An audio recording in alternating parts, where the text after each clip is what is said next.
trop fort parce que il est tard, puis par respect, c'est samedi soir. Je vais juste parler parce que c'est assez important.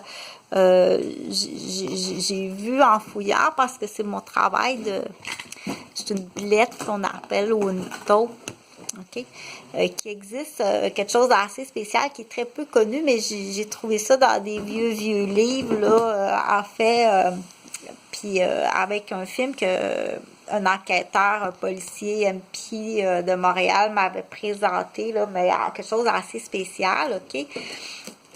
Qui existe, qui est très, très, très dangereux, puis que quelqu'un qui utilise ça est gravement inculpé de peine extrêmement sévère. Ça s'appelle, c'est une boîte, je me souviens plus du nom, là, mais c'est sûr que ça se fait sous drogue, sous agression, mais drogue assez hallucinogène. Donc, c'est une boîte avec un système de miroir, puis de miroir. Les criminels entrent la tête dans la boîte. Puis je sais pas trop comment c'est fait. Moi, je l'ai pas vu, là. Je sais que ça existe, OK? Puis la personne, la victime innocente, OK, qui est sous effet de la drogue et à la fois la tête c'est une espèce de boîte avec plein de miroirs autour, là. Quand puis il y a une vitre en dessous, OK? Donc, elle voit ce qui se passe en dessous. Mais les mains qui font l'acte, c'est pas ses mains. OK? C'est assez dégueulasse, là, ça a l'air, là. Ça vient de dessins de magiciens, mais ça a été...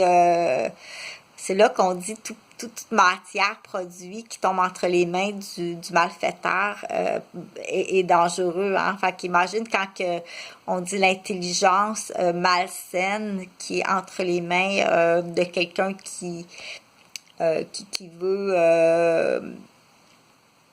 j'ai pas les mots parce que j'aime pas ça, OK? C'est vraiment pas mon domaine, là. Mais je sais que ça existe. En tout cas, là, ce qu'il faut dire, c'est que la conclusion de ça, c'est d'être extrêmement prudent, hein? Puis d'éviter les lieux qui sont dangereux et bien travailler. OK? Il faut surtout bien travailler parce que c'est quand on s'attend pas, admettons, dans un milieu de travail, de se faire des choses comme ça. Hein? Admettons, t'es médecin, puis t'es dans une cabine de médecin, t'es dans ta cabine, tu reçois une civière avec des ambulanciers, OK?